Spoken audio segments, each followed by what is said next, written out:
Bienvenue dans cette édition du journal. Au cours d'une cérémonie officielle organisée mercredi 21 mai au palais présidentiel du Mont Gallivan à Kinshasa, le président de la République Félix-Antoine Tshisekedi Tshilombo a décoré Madame Sophia Ibrahim, directrice de l'Agence française de développement République démocratique du Congo au titre de commandeur dans l'ordre national. Héros nationaux Kabila Lumumba. Images et commentaires avec la presse présidentielle. Le jardin présidentiel paraît d'un décor solennel à l'honneur d'une personnalité qui aura marqué son mandat à la tête de son institution. Madame Safia Ibrahim Neter, directrice pays de l'Agence française de développement, est arrivée au Mont Gallivan accompagnée de l'ambassadeur de son pays, la France, et de ses nombreux collaborateurs de l'AFD. Au cours d'une cérémonie officielle organisée au palais présidentiel du Mont Gallivan, le président de la République Félix-Antoine Tshisekedi Tshilombo a décoré Madame Safia Ibrahim Neter, directrice de l'AFD en République démocratique du Congo, au titre de commandeur dans l'ordre national, héros nationaux Kabila Lumumba. Madame Ibrahim Neter a reçu du président de la République, grand chancelier des ordres nationaux, sa médaille de commandeur dans l'ordre national après lecture publique d'une ordonnance présidentielle. L'ordonnance lui consacrant ce titre honorifique présente la directrice de l'AFD-RDC comme une actrice de coopération socio-économique ayant rendu des services à impact réel aux Congolais. Dans sa brève allocution, le chef de l'État a rendu hommage à une femme d'exception. Qu'il s'agisse de l'éducation, de la santé ou du développement durable, votre action a permis d'entrer des progrès durables et d'ouvrir des perspectives d'avenir pour notre peuple.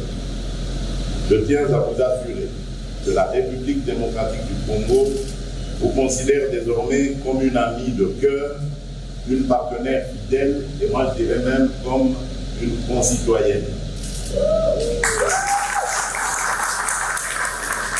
Notre pays est et demeurera votre seconde patrie. Vous y serez toujours la bienvenue et nous espérons continuer à bénéficier de votre sagesse, de votre expertise et de votre engagement indéfectible. En effet, sous son leadership à la direction de l'AFD en RDC, de nombreux projets ont été financés par l'AFD au cours des 4 dernières années dans le domaine de l'éducation, de la santé et du développement durable. Émue, Madame Safia Ibrahim a fait part de sa profonde reconnaissance au chef de l'État. Cette décoration n'est pas un privilège personnel, mais la reconnaissance du travail de toute l'équipe de l'AFD, constituée de plusieurs cadres et collaborateurs congolais, a indiqué la directrice de l'AFD. Moi, j'achève ma mission avec le sentiment d'un travail bien accompli. Je laisse une équipe solide et soudée, une équipe qui représente la diversité de ce territoire, brillante, honnête. J'ai eu la chance, à leur côté, de me reconstruire, de porter une ambition que vous avez dessinée entre vous et mon président Emmanuel Macron, mais également d'avoir trouvé des amis ici en RDC. Enfin, Monsieur le Président, je tiens à vous dire, Ozali Moto Malamu.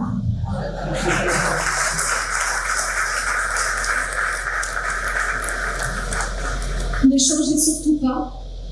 Arrivée au terme de son mandat de 4 ans à la tête de l'AFD-RDC, Madame Safia Ibrahim Neter a mobilisé 558 millions d'euros octroyés à fin 2024 pour financer plusieurs projets dans divers domaines.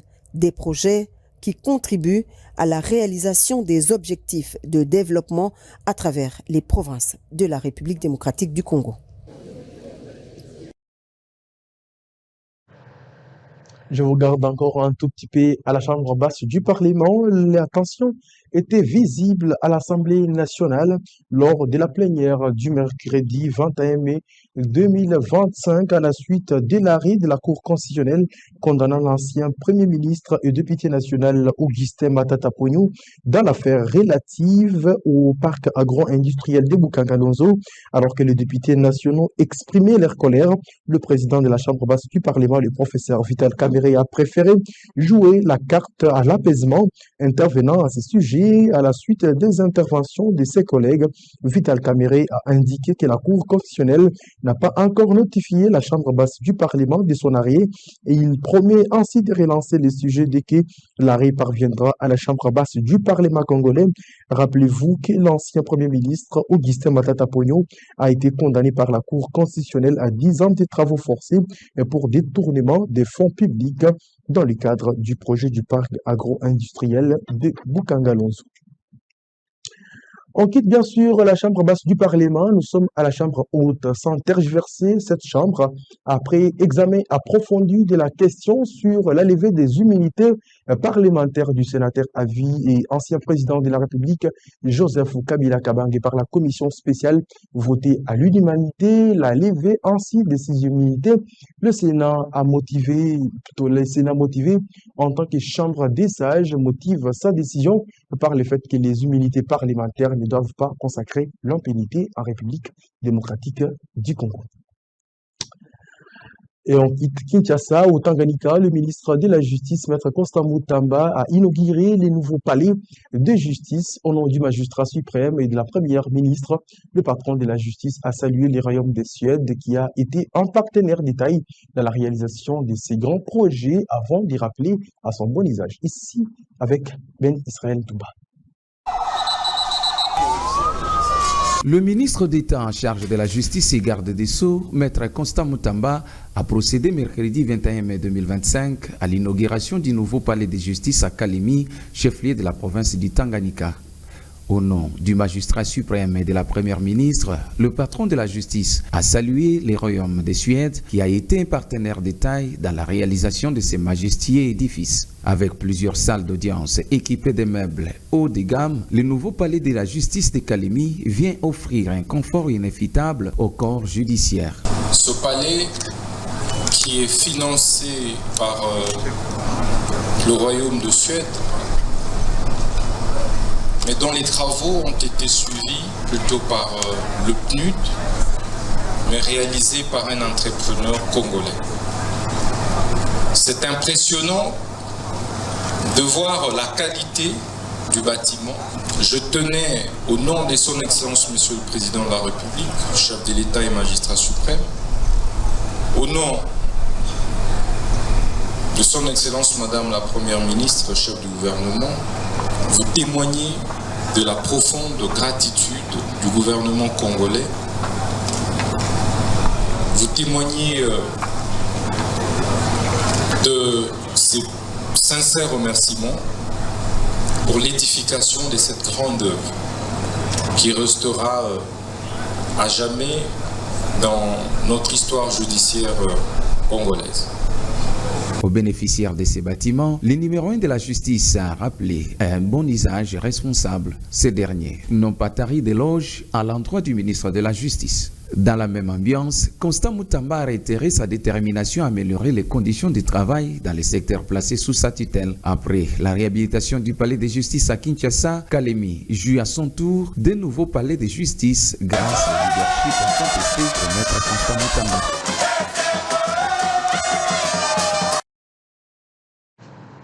Et de l'autre côté, le vice-ministre de la Justice et du Contentieux international, Maître Samuel Mbemba Kabouya, a conduit une délégation congolaise dimanche dernier à Accra, au Maroc, pour participer à une conférence internationale consacrée aux crimes d'agression alimentés par les terroristes du M23 AFC, soutenus par les Rwandais. Président de cette conférence, Samuel Mbemba a vivement dénoncé l'agression rwandaise dont est victime la République démocratique du Congo depuis plus de 3 décennies. Suivez ici les reportages avec Edouard Chama.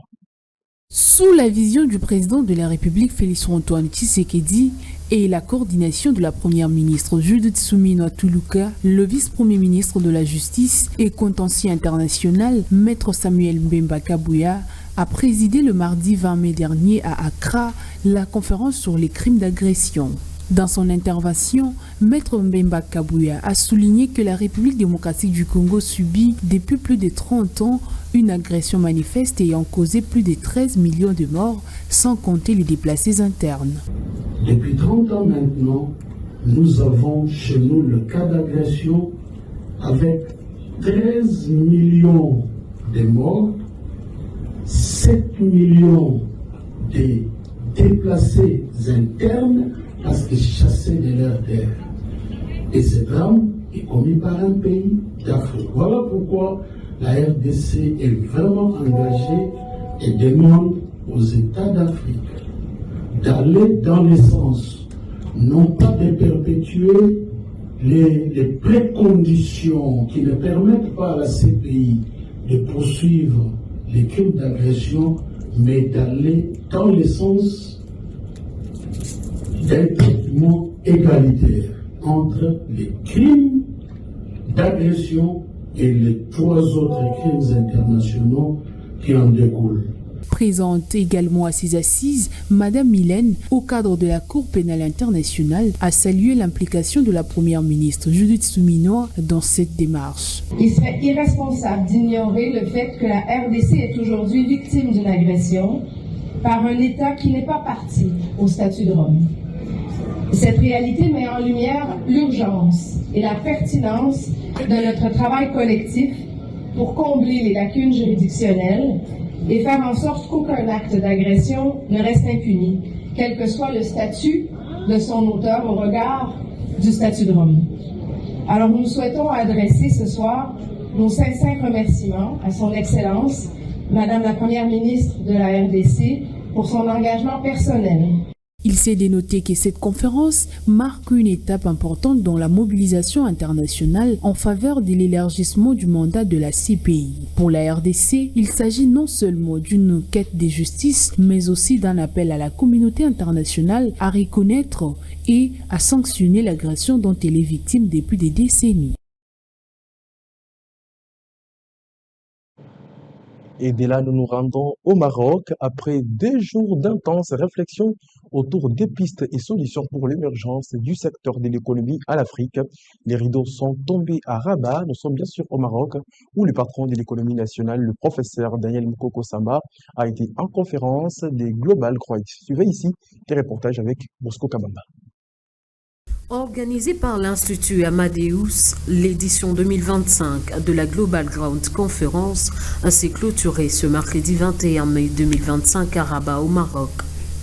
C'est sous une note de satisfaction que l'édition 2025 de cette conférence s'est clôturée ce mercredi. Au nom du gouvernement de la République démocratique du Congo, le vice-premier ministre en charge de l'économie nationale Daniel Moukoko Samba a salué la disponibilité des acteurs et leur capacité à réfléchir sur les enjeux de la croissance économique dans le contexte du pays africain.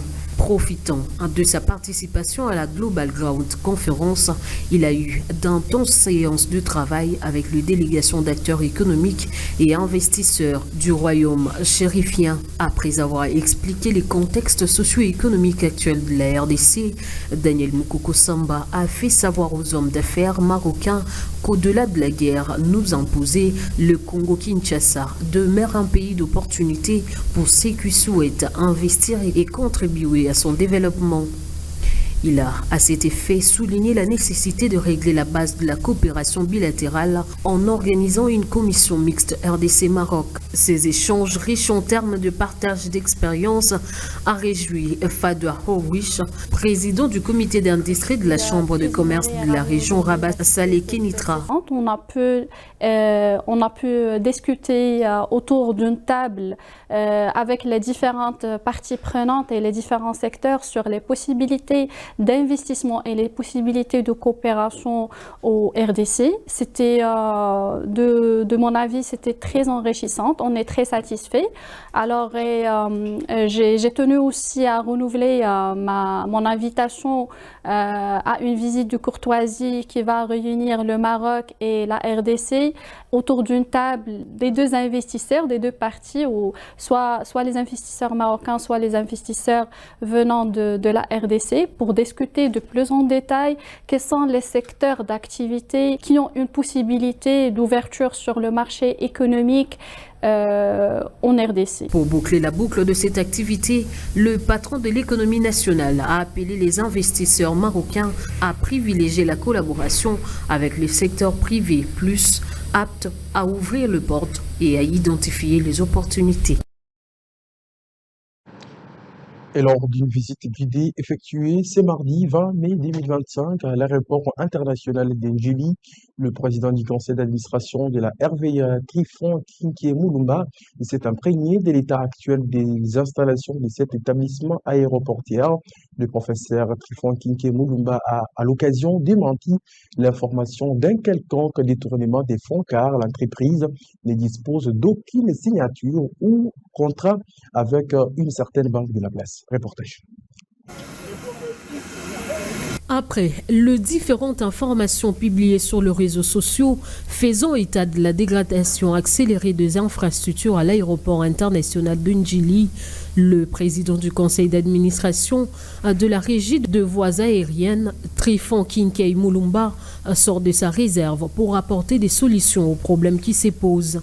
Devant la presse, le professeur Trifon Kinké a relevé qu'il ne dispose d'aucune signature, aucun contact d'une banque ou d'un quelconque contrat. Le conseil d'administration, en tout cas celui de la RVA-SA, ne dispose d'aucune signature de quelque contrat que ce soit. Ça doit être clair. Ne dispose d'aucun compte bancaire, d'aucun carnet de chèques, n'a de contact avec aucune banque, donc ne saurait être accusé de détournement de quoi que ce soit. Très rassuré, le PCA de la RVA affirme qu'il a toujours eu à tenir des assemblées générales à 3 fois par an pour présenter ses comptes. Lors d'une des réunions du conseil d'administration, il a été constaté justement à nouveau que le compte de l'entreprise n'était pas bon. Entre autres raisons, il y a des millions de dollars qui ne sont pas recouvrés. Mais ce n'est pas la cellule là qui va recouvrer, mais elle va se reporter vers des huissiers, notamment parce que 136 millions de dollars, ce serait, si vous le recouvrez, si vous êtes en capacité de recouvrer ça, ce serait vraiment assurer le redressement de la société. Juste après, s'en est suivi la visite technique sur le lieu où le PCA a devant le commandant de l'aéroport et quelques membres de la régie de voies aériennes dénoncé les constructions illégales sur le zone de sécurité mettant en danger la navigation aérienne et les populations riveraines. Selon le PCA, un aéroport de catégorie 4E comme Ndjili doit impérativement respecter les aires de protection strictes, notamment pour le balisage, les antennes de navigation et les circuits d'approche des avions. À l'occasion, le professeur Trifon Kinké Moulumba s'est imprégné de l'état du Cobus, tapis rouge, tapis roulant, toilettes, salon VIP et salle d'attente. Et de l'autre côté, la question d'actualité du député national Gracien de Saint-Nicolas Irassian à la ministre des Affaires foncières, Acacia Bandoubola, sur l'opération de démolition des constructions anarchiques dans la commune de Kitambo n'a pas laissé indifférent les membres des collectifs du syndicat aux affaires foncières qui, au cours d'une déclaration lue par Léon Bakaka Kalamba, salue les réformes courageuses et prises pour mettre fin à la pratique contraire telle que la dégradation abusive des 100 mètres. Images et commentaires. Nous, membres du syndicat des affaires foncières, réunis en assemblée ce jeudi, tenons à exprimer notre soutien indéfectible à son Excellence Madame Acacia Bandoubola Mbongo, ministre d'État chargée des affaires foncières, pour sa réponse à la question d'actualité adressée par Honorable Irassian Gracien de Saint-Nicolas au sujet des démolitions des constructions anarchiques dans la commune de Kitambo. Nous saluons la clarté et la fermeté de l'exposé qui rappelle les fondements légaux de l'action gouvernementale en matière foncière, notamment la nécessité de préserver le domaine public de l'État. Nous saluons l'engagement à agir dans le respect de la loi mais également dans un esprit de justice et de responsabilité et de solidarité nationale. Nous saluons les réformes courageuses prises pour mettre fin aux pratiques contraires à la loi foncière, telles que la déclaration abusive des biens sans maître, les morcellements anarchiques et les attributions irrégulières des concessions.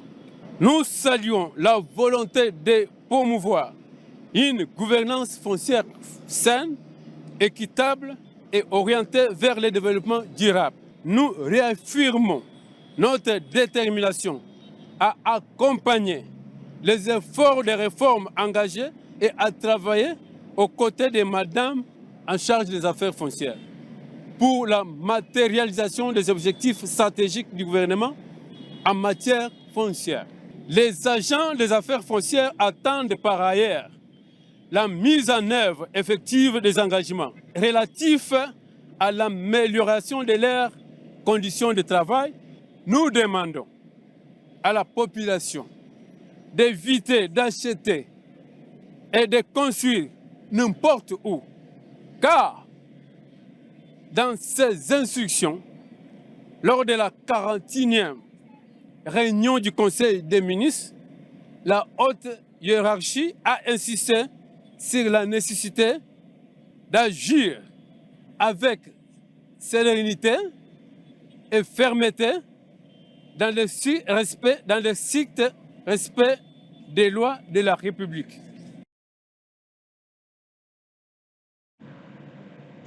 Et à Limete, la rivière Kalamou est devenue le symbole d'un désastre écologique en plein cœur de la capitale Kinshasa. Jadis canal vital pour les eaux des ruissellements, elle est aujourd'hui envahie par des déchets au milieu des constructions anarchiques et d'activités à haut risque. Entre pollution, précarité et absence de politiques publiques efficaces, ces segments illustrent des dérives d'une urbanisation incontrôlée et l'urgence d'agir. Regardez ici ces reportages des Fiston Château et Chrétien Grégory.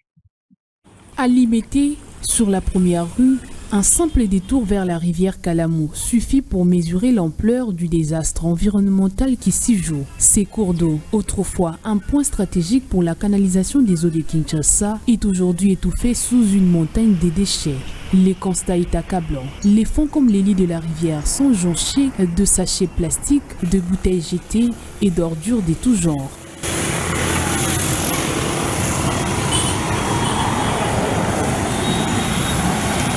Les eaux noircies dégagent une odeur nauséabonde qui indispose les habitants des alentours. À cela s'ajoute un spectacle préoccupant. Des enfants, mais aussi des adultes, s'introduisent dans la rivière pour en extraire des morceaux de métal, une activité à haut risque sanitaire motivée par la misère et l'espoir d'un gain financier.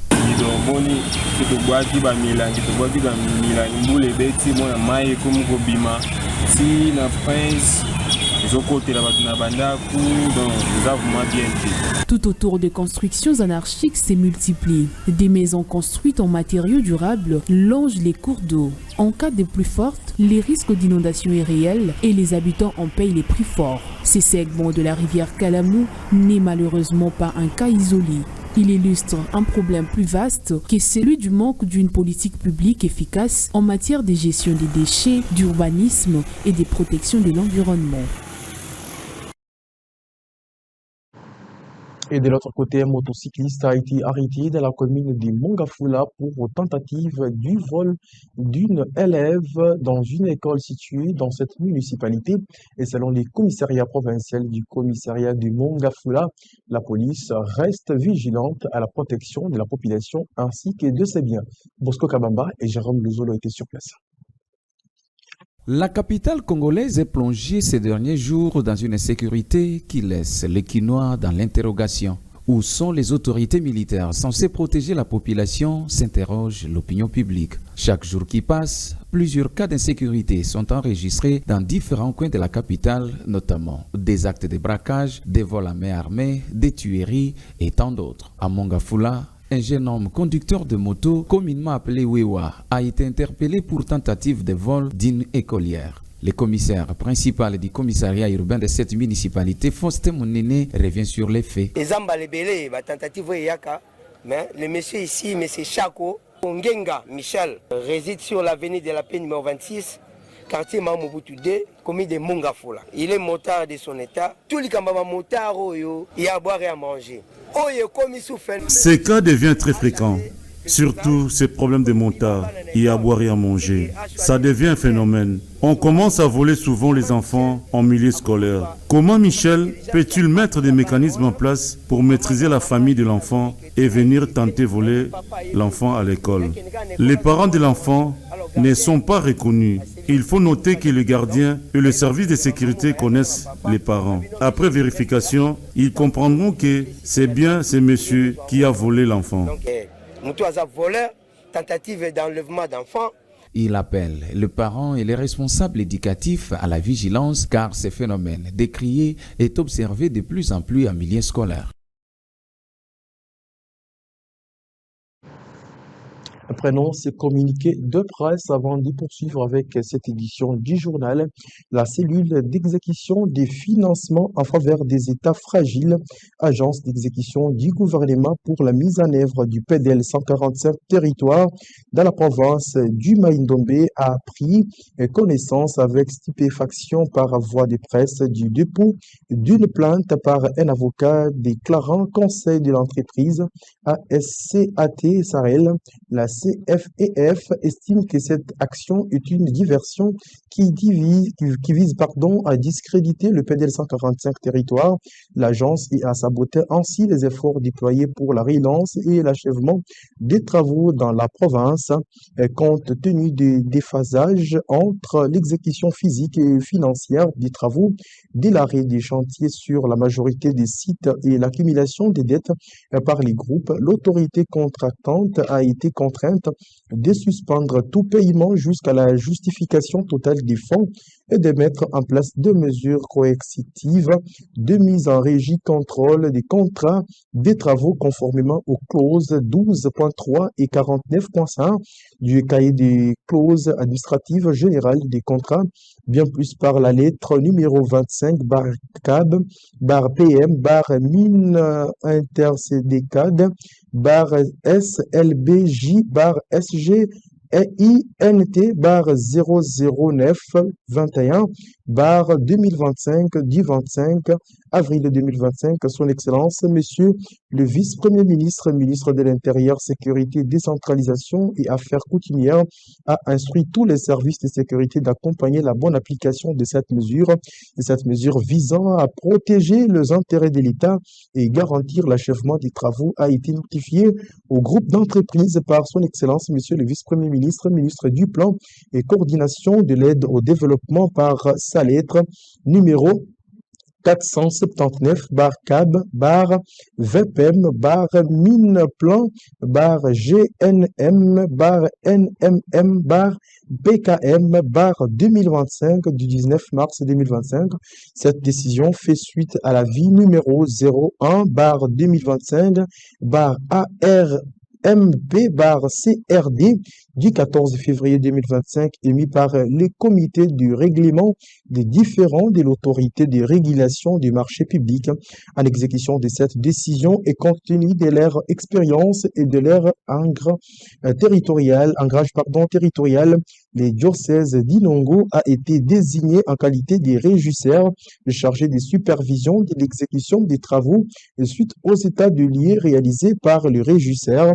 Et ce dernier a soumis à la CFEF le 3 mai 2025 un plan d'action opérationnel.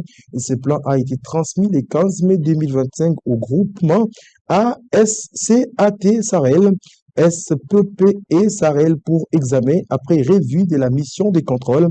À la surprise générale de toutes les parties prenantes, l'entreprise ASCAT Sahel s'est solidarisant de l'autre membre du groupement en violation de l'accord du groupement, a initié une action en justice frisant ainsi la diffamation au lieu d'apposer au régisseur des arguments techniques. Un insolvable ne peut se plaindre, mais il doit s'atteler à rembourser ses créances sous peine de manœuvres dilatoires. La CFEF demeure déterminée à poursuivre l'exécution des travaux et achever les ouvrages en régie contrôlés par l'intermédiaire des régisseurs désignés afin de livrer à la population les infrastructures promises par son Excellence, Monsieur le Président de la République, Félix-Antoine Tshisekedi Tshilombo, chef de l'État. La CFEF tient à rappeler à l'entreprise ASAPSRL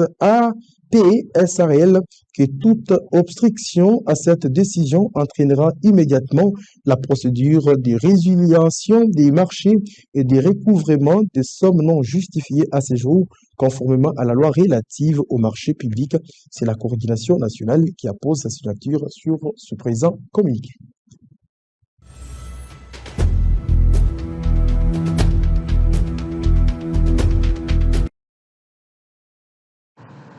L'actualité au-delà de nos frontières nationales lors d'une conférence de presse conjointe avec le président sud-africain Cyril Ramaphosa à Washington DC, le président américain Donald Trump a fait une déclaration inattendue affirmant n'avoir aucun intérêt personnel au Rwanda ni en République démocratique du Congo, sinon celui de mettre fin aux souffrances humaines partout où les tensions se font sentir. Suivez ici des reportages avec Edouard Kama. C'est la première visite d'un dirigeant africain à la Maison-Blanche depuis l'entrée en fonction en janvier de Donald Trump. Et depuis le retour aux affaires du milliardaire américain, les relations n'ont cessé de se dégrader entre les États-Unis et l'Afrique du Sud. Donald Trump a fait de l'Afrique du Sud l'une de ses cibles favorites, dénonçant notamment la discrimination raciale dans ce pays qui viserait, selon lui, la minorité blanche descendant de premiers colons européens. Le mot génocide est fort.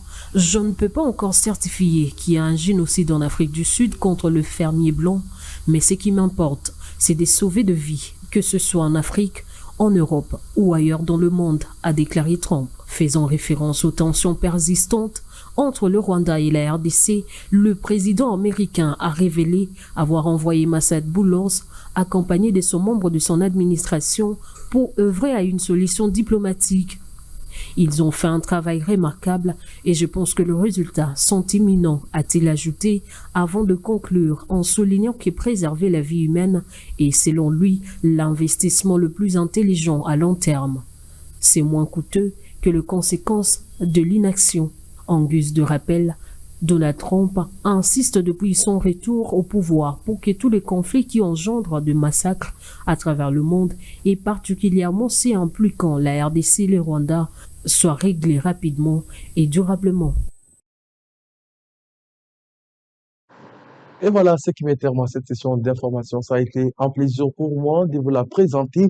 Merci à Ben Israël Toumba qui l'a supervisé et coordonné. Merci également à Gédéon Chitumbi qui m'a permis d'arriver dans vos maisons. Merci également à Airsot Batuma qui a assuré le prise de vie. Quant à moi, je vous retrouve la semaine prochaine. Portez-vous bien chez vous.